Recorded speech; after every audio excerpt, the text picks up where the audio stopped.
opening talk will be given by Elizabeth Goldstein. Elizabeth has been practicing with the Quantum School of Zen for over 20 years and became a Dharma teacher in 2025. She is a member of the Providence Zen Center, Sangha, and the online Quantum School of Zen community. She was the editor of the book Composting Our Karma by the head of our school, Zen Master Seung Sahn. She lives in South Burlington, Vermont with her family and is a psychotherapist in private practice. And then the answering questions will be our Abbot, Kwan Haeng Sunim. And let me just bring up his bio. Here we go. Kwan Haeng Sunim met Zen Master Seung Sahn at the Cambridge Zen Center in 1986. He was ordained as a novice monk in 1999 at Chik Chi Sa, South Korea, and in 2003 he received Bhikku precepts at Tong Do Sa, South Korea. He has lived and practiced at Hwa-gyesa and Musangsa in Korea, where he performed the jobs of housemaster, media director, and head monk. He received inka in December 2020, and as I mentioned, he is currently our abbot and co-guiding teacher here in Cumberland. Thank you.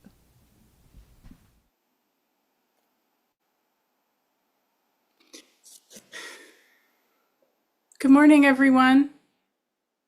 I can see some people online, which is nice. I can't see people in the room down there at PZC, and I'm trying to not look at myself that I'm seeing actually twice, so which is kind of weird.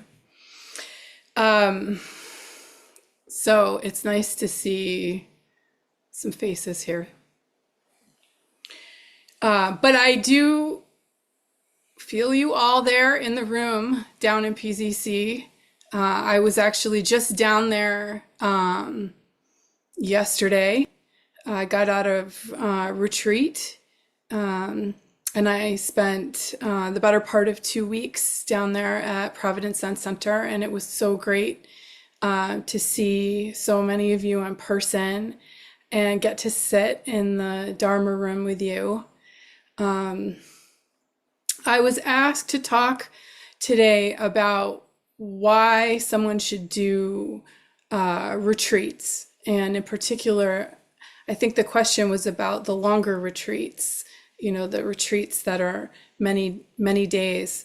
Well, I'm going to assume that there's new people there in the room today, even though I can't see who's in the room there. So we have a lot of different retreats through the Quantum School of Zen. And so what a retreat is it's a time to practice a little extra. So you can have a day-long retreat like Zen Master Seung Sahn led actually yesterday when I was leaving. There was a one-day retreat just starting. And we also have what's called Young Mei Jung Jin, which means to leap like a tiger. And those are a little bit longer and happen throughout the year. And then we also have something called Kilche, which means tightening up your practice.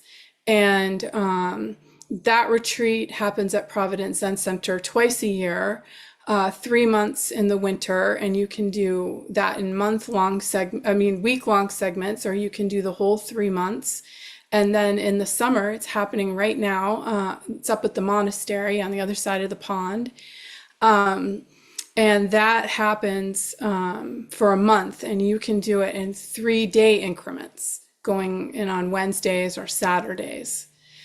So in particular, the question was asked of me, why would you take the time out of your busy life with such limited vacation time to do something that you have to get up so early in the morning? I don't remember actually if there was a question about the early in the morning thing, but I know that's part of the question for me.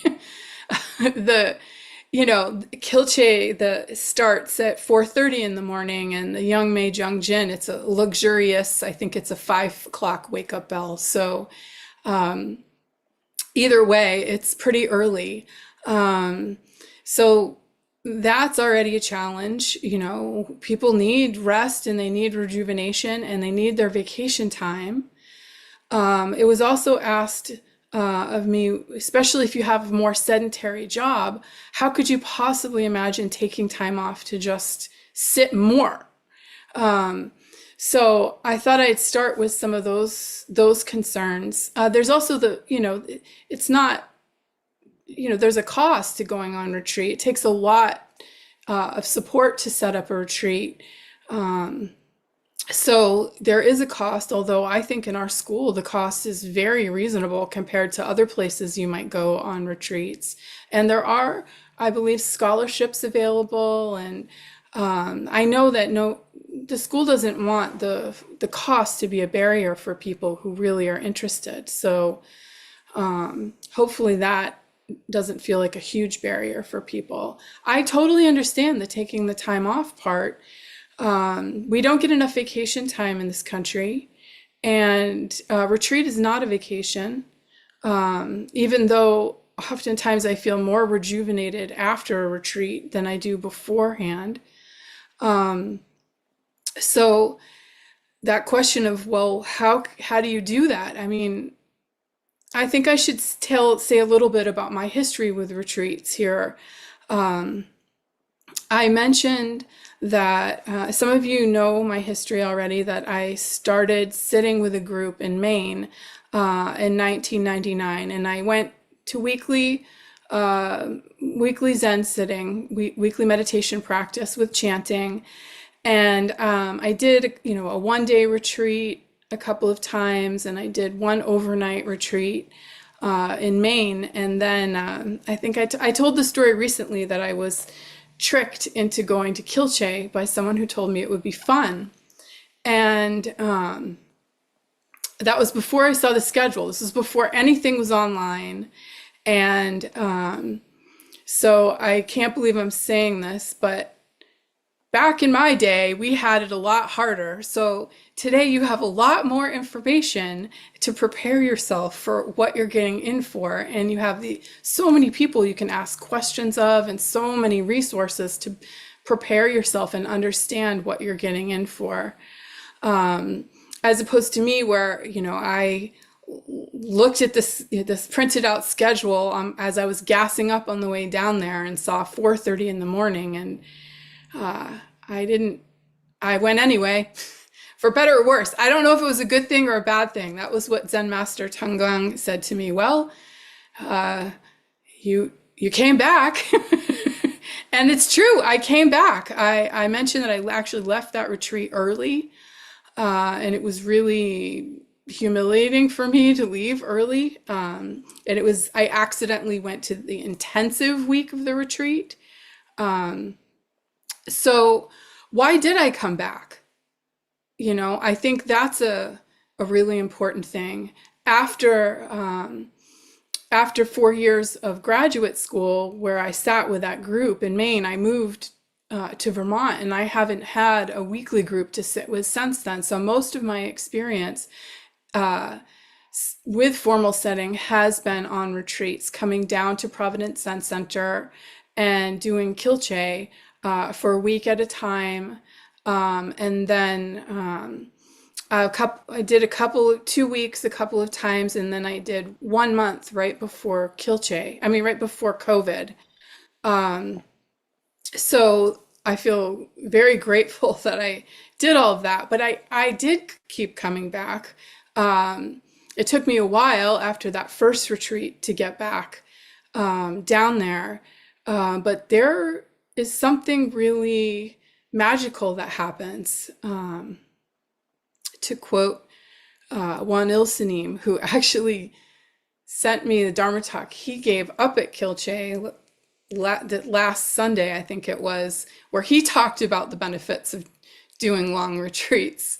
And that was one of the things that he said, that it does feel like there's something sort of magical that happens And I mentioned that I didn't know it at the time, but many years later, I had what we call in our school a samadhi experience during that first retreat, which was absolutely miserable for me the whole retreat except for that moment.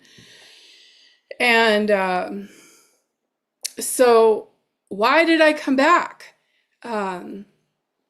This is making me think of something that Zen Master Seung Sahn said about retreats, where he likened it to washing dirty potatoes.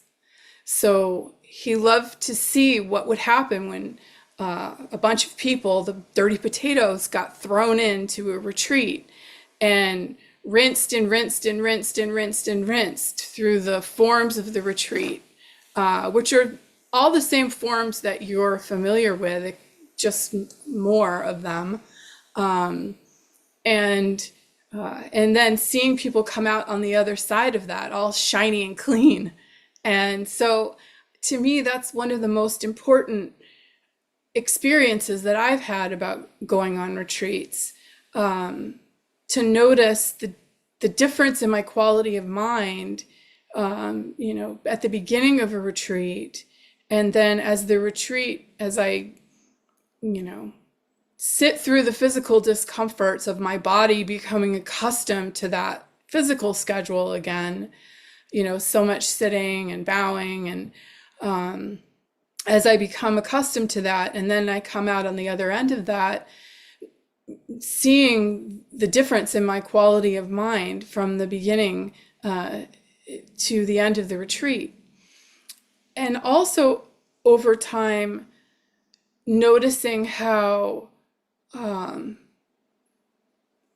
the quality of my mind is so different in my daily life compared to when I am on retreat.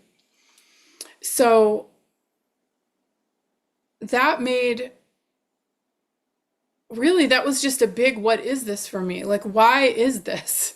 Why is it that there's such a difference in the quality of my mind, which becomes so settled and on retreat, and then I come back and I can feel how it's the food and what we're doing and resting enough and really letting go of distractions and focusing on the practice and noticing that there's just such a difference in the quality of my mind in my daily life.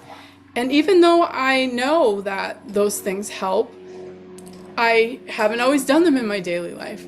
I developed a lot of bad habits over the course of my adult life, and a lot of them I am very attached to, and they don't always support my clarity and well-being the way that our practice does. And I don't say that in any sort of a good, bad, judgmental way. It's just, I've noticed that over time. And that made, for me, sitting with the physical and mental discomfort that arises during retreat manageable. So I have tolerated that over time, and I've learned over time what is wise effort for me. I mentioned in another recent Dharma talk that all of the forms of our practice have been difficult for me. And I mean, I can tell you there were some kilches that I went on that just really felt like I just was sort of couldn't wait to get through whatever it was that we were doing, so it was over. And I was just sort of holding on until we were on to the next thing, and just noticing that, which seems, I started to wonder, is everyone feeling this uncomfortable? Is this just me that's feeling absolutely tortured in this moment? But for me, being able to sit with that and have to work with that and figure out, what does wise effort mean for me? And how do I need to work with this? And it was actually a turning point for me one kilche when I was really miserable, and I was doing that thing where you just try to add more pillows so that your knees don't hurt as much. But it's like the more pillows you add, the more your knees hurt. And I started tearing up. I was like, I just don't know how to do this. I'm doing it all wrong. And then I remembered that actually the first time I came to the Zen Center, the Providence Zen Center was not actually for practice at all. It was for an ultimate frisbee tournament that I was playing in. And in that moment, I remembered what that was like to be on the ultimate frisbee field, and the feeling of being that physically in my body in a way where I wasn't distracted by all the thoughts in my mind, and what it's like to run and jump and turn and catch a frisbee at the same time. And something about that made me realize that sitting there on the cushion, there's actually a lot of physical things happening there. They're just at a micro level. And you can't just sit there like a lump. You have to find a way to, correct your posture in small ways so that you are engaged. And that makes it more like a mindfulness exercise. And in a way, that's like what ultimate frisbee is, but at a much faster pace. So I also just want to say there was a question about all this sitting. So that kind of speaks to that question of all this sitting, that actually there's a lot of physically that's happening when you're doing all that sitting. It's not a passive sitting process. And I actually once tabulated all the number of steps that you get throughout the day during kilche, through the walking meditation periods, and we do a walk outside at the end of the day and during work period, and I'm really pretty sure it's well over 10,000 steps a day. So you're going to get your 10,000 steps in if you go to kilche or any of the retreats. So I wouldn't worry about that. And over time, even though it has been hard for me to I felt a competition between taking vacation time and taking time off for retreats. Over time, I've become accustomed to the fact that those are different things, and I take time off for each thing. And people in my life have gotten used to that. And I'm a therapist. My patients have learned to tolerate that. My family has learned to tolerate that. And I think everyone notices the quality of my mind when I get back and how that shifts. And, given that I just came back yesterday, I just got out of kilche, 3 days of kilche yesterday. And 3 days is great. I mean, any amount that you can do is great. But if you can stay for a whole week, something really does happen after 3 days where your body kind of gets used to the whole situation, and it becomes a lot easier. And I really encourage you to use the chairs, use the methods available to find what is wise effort for you. And it really makes it worth it. I went to the grocery store when I got home. And even just now during the walking meditation earlier, I was like walking around this room and noticing every corner I turned in, I noticed something that needed to be done. I mean, like this plant right here has a bunch of dead leaves I need to pull out, and there's a bag over here that I need to unpack. Like there's all these things that need to happen, but there's just so much more space available for me to show up in this moment right here talking to you. I noticed that yesterday when I went to the grocery store. I went to pick up my daughter from summer camp, and then I got home and unpacked and put in a load of laundry, and then I went to the grocery store. But I was so completely absorbed in listening to my Kendrick Lamar playlist on Spotify when I got to the grocery store in my car that I just sat there in the car and just really enjoyed this playlist that I listen to all the time. It's my commute playlist.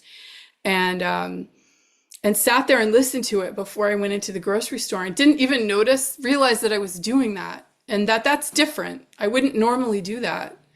And I had more to do on a normal Sunday and not less to do, but I still found that time to do it. So I hope you'll all find the time to try doing a longer retreat, maybe than you have before. And I 100% guarantee it will be worth it. So thank you.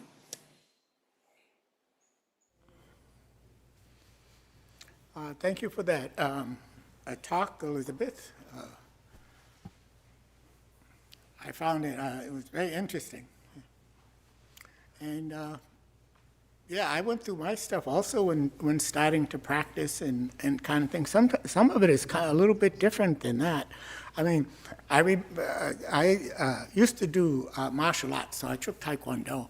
And part of what happened when I was taking Taekwondo, I was sparring. And so while I was sparring, I started getting hit a lot. I was getting hit a lot because I was thinking too much. So what I did, and it's really the funniest thing, is I decided I was going to go to the store and get a book on meditation. Now, how I knew that meditation would work, I don't know, but I knew that it would. So I went to the store and I got a book, and it was called The 3 Pillars of Zen. So I brought that home, and then I read it, and I really enjoyed it. It was Rinzai style, hard sitting, strong sitting, and but 3 weeks it took, and poof, the problem of sparring was gone. And so I often talk about how 2 boxers boxing and what happens if a person starts thinking. I know by experience what happens.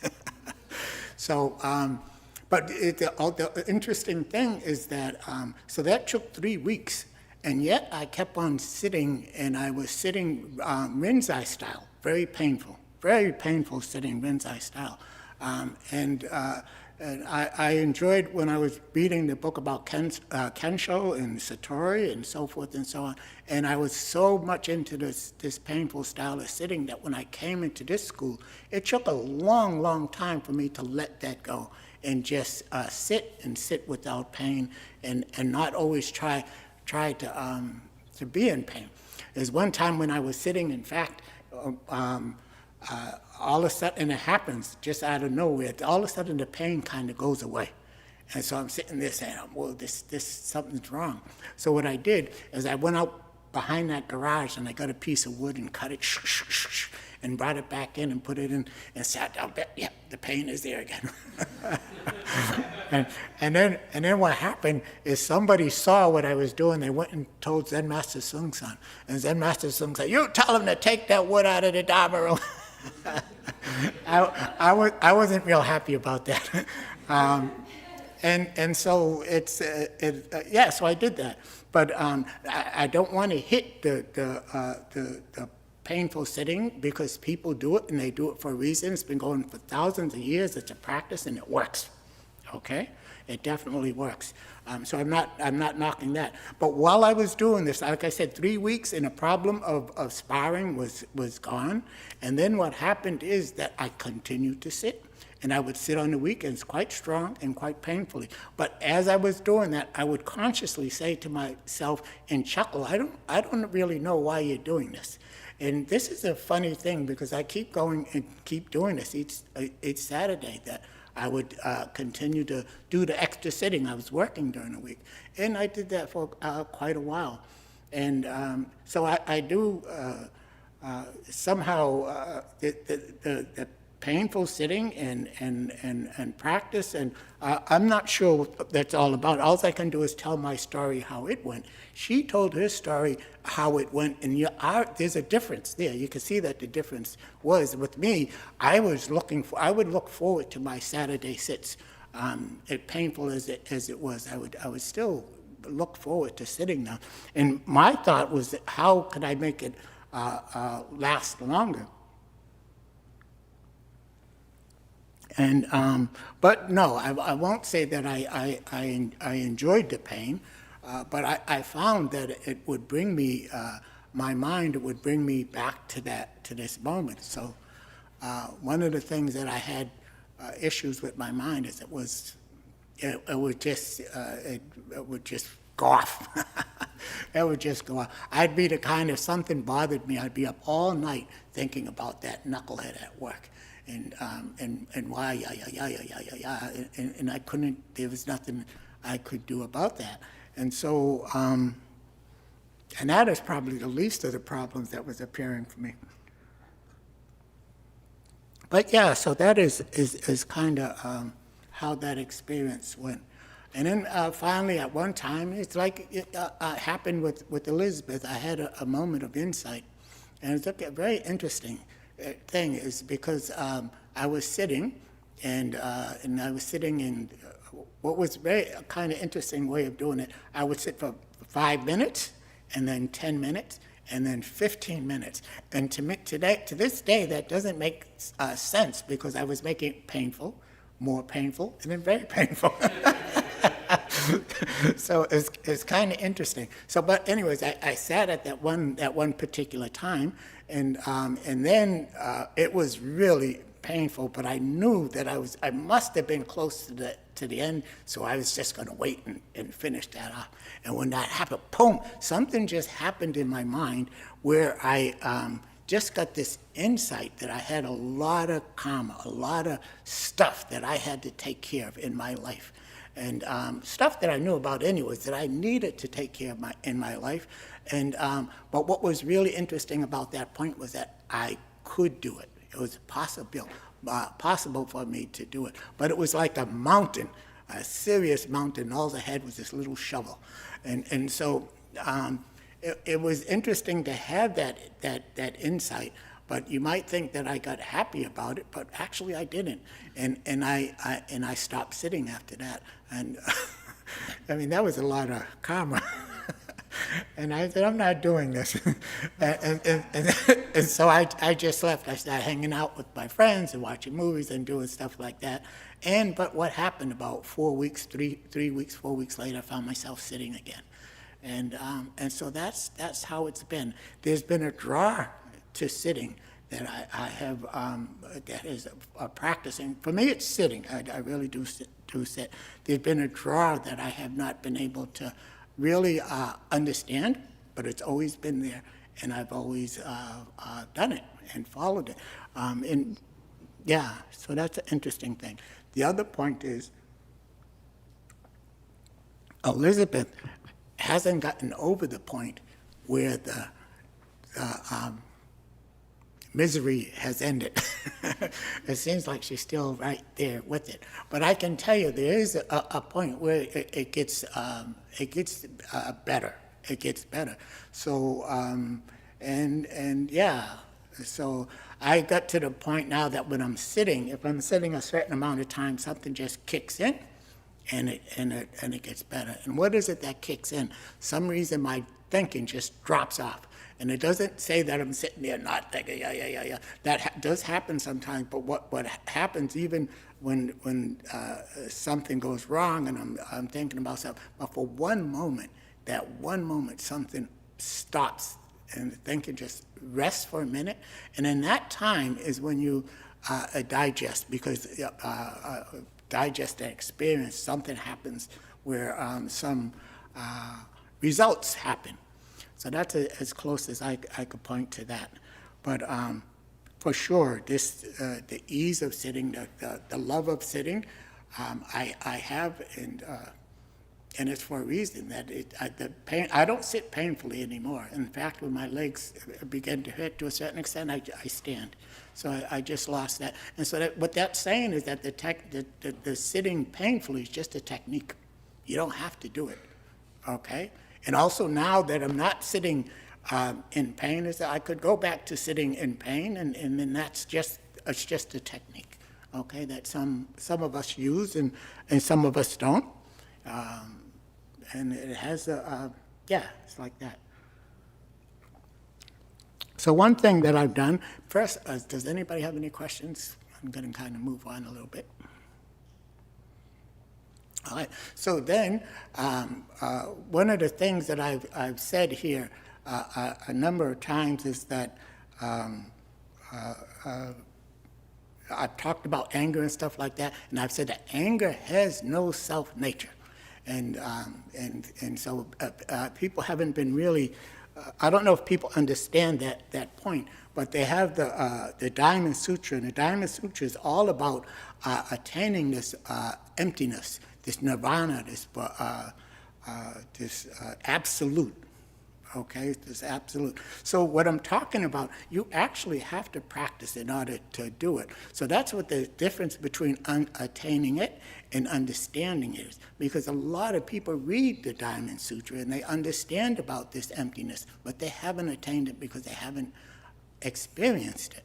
So you have to experience this this emptiness in order for you to really know what it's about. Okay, so then another thing that I'll say is that and I have said it like when Iran was in the U.S. And Israel were going at it. I told people that in a certain extent everything is going to be okay. And sometimes people look at me and say, and I've done that in other times, is that everything is going to be okay. And it's a very interesting point to make. Because how do that, and it's also a point that spiritual people, people who practice something, people who practice something, they get to that point where everything is actually going to be okay. And so where does that come from? That's not necessarily true now, is it? But if you look and you find that point, that point where you look and find that absolute. So maybe I can talk about it in such a way that we can look at it and can give you some direction. It's only going to be a conceptual kind of way of pointing it out. And that is that, first off, everything is tainted by this emptiness, everything. What does that mean? That also means that everything has no self-nature. When I was sitting and I got a handle on all the anger that was always in my life, I understood that what was happening was that the anger had no self-nature. Anger having no self-nature means somebody was making it, and that was me. Now, the thing is, if you look at myself, is that I also have no self-nature. There is nothing about me, my personality, my physical being, that's going to be around in any infinite kind of time. Everything about me is going to disappear, say, like even in 100 years. Now, somebody might make a statue, beautiful, that lasts 1,000 years, but even that's going to, you want to make it that? No problem. I'm only kidding. But even you make this statue, it's going to disappear. In fact, now that I think about it, Zen Master Seung Sahn passed away into Nirvana in 2003, and they made a stone stupa for him in Wagesa. And that, my understanding is that granite that they used was the most expensive kind of granite you could buy, money could buy. But even that's going to disappear at some point. So every physical thing is going to disappear. It's marked by this emptiness. This altar behind me is going to disappear. It looks real solid, it's going to be around, but every single thing is going to disappear. It's marked by this emptiness. It has no self-nature. It has no self-nature, which is really interesting. But this physical thing, whatever it is, it comes from somewhere. So that's still a kind of weird, is a kind of weird thing, because if you go out here and you look at this poem, I don't know if it's a poem, but this thing on the wall is called Coming Empty-Handed, Going Empty-Handed. And the last part of it says that, the idea is that life and death are like clouds that come and go. Behind that, there is something that's one pure and clear thing that always was and always will be. Doesn't that sound familiar? Like, I'm Catholic, it sounds very familiar to me. So, and it's really, so how all these kind of spiritual traditions come together at various points. All of them do, you'll see it, so you can see the things in there. But on that thing is that there is one pure and clear thing that always was and always will be. And there's a poem that's in the The Mirror of Zen, And what you say, shake your, before even the ancient Buddhas were born, there was one pure and clear thing. Shakyamuni didn't understand it. How did he pass it to Maya Kashyapa? So that's the same point. So when you start looking at the readings, if you have some experience, some attainment with that, you can catch it. If you don't have experience, then what you could do is you could see that, and when you practice, you have this direction that you can go to. So I'm not saying that reading is bad, but read books like a novel is something. But if you read some, like I have a Wang Po book. I'm just kind of like going on here. If you got a question, you can go ahead and ask. I have a question. Go ahead.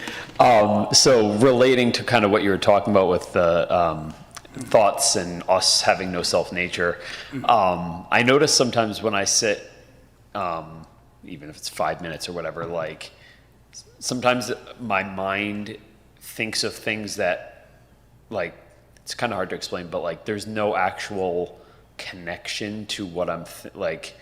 It's almost like a dream state where it's like I'm thinking on behalf of someone else. It's not like my life or whatever, and like things are appearing. And so I guess my question to your point about like having no self-nature, are you supposed to do anything with that? Like, or do you just, is that like karma, or like what? It's kind of interesting because like you're sitting there and these things are popping up and you're like, this has nothing to do with my life, and like they're just there. And, well, one thing is if you were to tell, well, you're telling me that, but in saying that, then my answer to be would be to wake up. That's what that is. So you need to wake up, and so there's all kinds of tricks and you could have a seat, yeah. All kinds of stuff that the thinking mind does that makes you think of magical things and so forth and so on, and it has nothing whatsoever to do with reality. And so you got to really attain that point when you see that. So we all think, and we think that our thinking is who we are and what we are, but if you really would look at, really when you're sitting and you look at it, you'll see that happens just what you see it happen, Scott. These things that are going on, but it doesn't really have anything to do with anything, but it's going on. So what is it? Then what you need to do is to wake up. And if you wake up strong enough, sometimes what happens is that as you're sitting, then your mind says, boy, that's a kind of dumb thing to do. And it'll start doing it less and less. I mean, really, that's what I find, is that once you really attain that point, that this thinking is just so much bullshit, which is what it is. I mean, to sit there and just da-da-da-da-da-da-da-da-da-da, and when you really let that sink in, then sometimes what happens is you just don't do it. You don't do it as much, and it slows down. That's simply how it is. And what is that? That's your experience. It's not me yakking and talking about how things are and what happens. You have to have the experience. That's why it's important to go up there and do the meditation retreats, the long retreats. And you see how difficult it is, yet she keeps on continuously coming back. And I did the same. When I was sitting. There's something about it that just kept on bringing me back. But yeah, so having said that, about this one pure and clear thing, if I can try to talk about it a little bit more, is that the interesting thing is that we say that delusions are endless. We vow to cut through them all. Delusions are endless. We vow to cut through them all. Then what is delusion? Well, originally, before anything appeared, there was nothing, absolute nothing, right? So there's nothing. And then something appeared. What appeared is delusion. So that means it's really in a kind of interesting state of mind that everything here, everything physical, everything that we said, see, is just delusion. And then if you look at the Diamond Sutra, it says that life is like a wisp of smoke, dew on a blade of grass, a cloud that appears and disappears. But so having said all of that, that there's still this one pure and clear thing that when you connect with that, then everything falls into line. And this idea that everything's going to be okay is going to be okay. So then has this question about what the hell's it all about? Why is it happening? What's going on? And this is the funniest thing that I find about in life right from the beginning.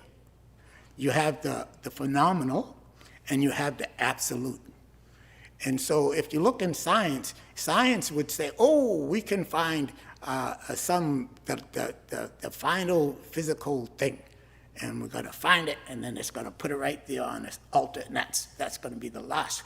Everything's going to be, and they couldn't. Every time they looked at it, it would change to something else that was moving. There was no physical thing that they could find. I don't know where science is now, but once again, every time they found something, a quark or anything, it found something else was either swirling around it or something. It was no solid thing. They couldn't find any solid thing. So it's almost, to me, you have this phenomenon of life, and you have this phenomenon of the absolute, but they're totally connected. You can't, that connection is very interesting. It's the play that I see all the time, that I have in my life of going back and forth. All this stuff that's going on in history with for me, it's with Gaza and Ukraine, and the fact that there's so many people in the U.S. that don't have enough to eat, and just on and on like that. Then how can you make sense out of that? How can you make sense out of that? So that's a kind of like the ramblings of my mind.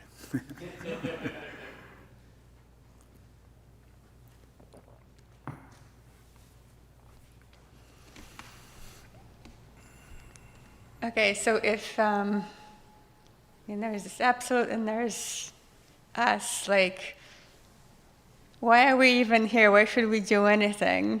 Should we just not, like, I don't know, maybe we should just sit alone until we die, and then we return to the absolute. Like, why engage with the world? Sure. And yeah, I wish I could have answers for you.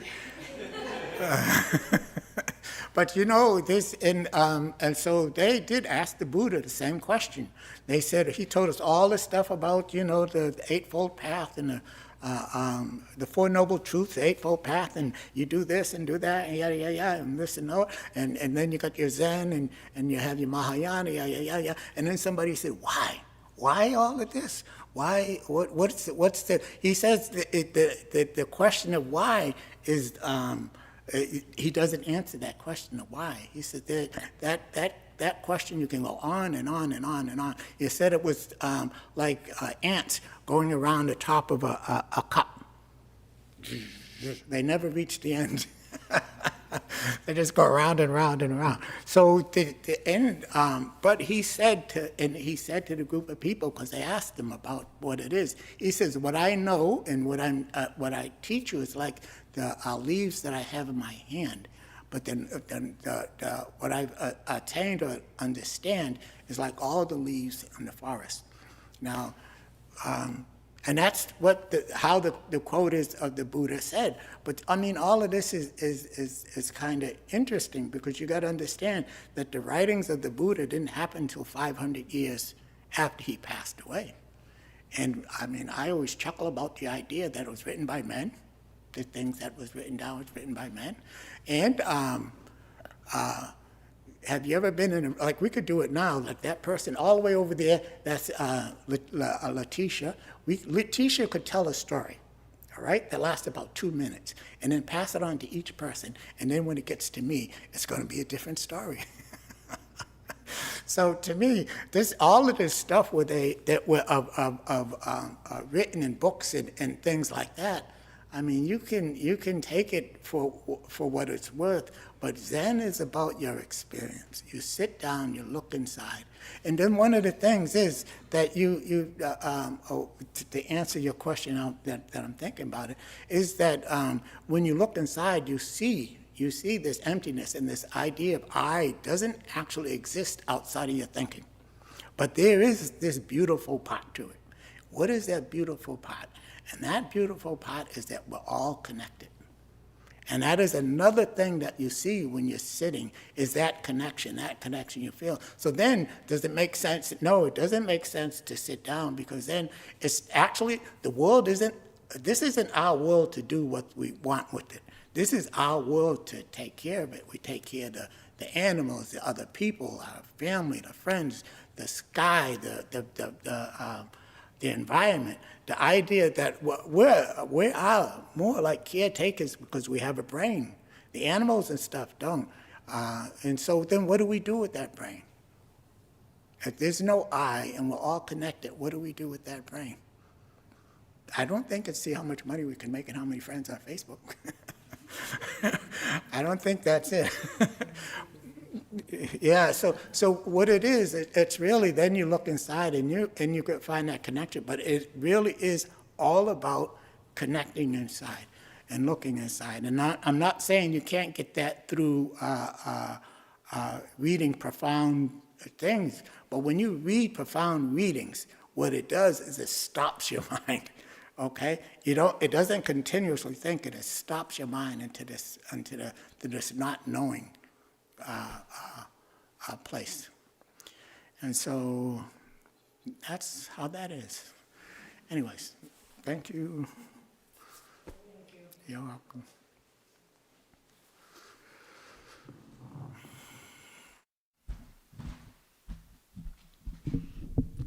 All right, thanks everyone for coming, and I definitely am in my not knowing mind right now, so thank you.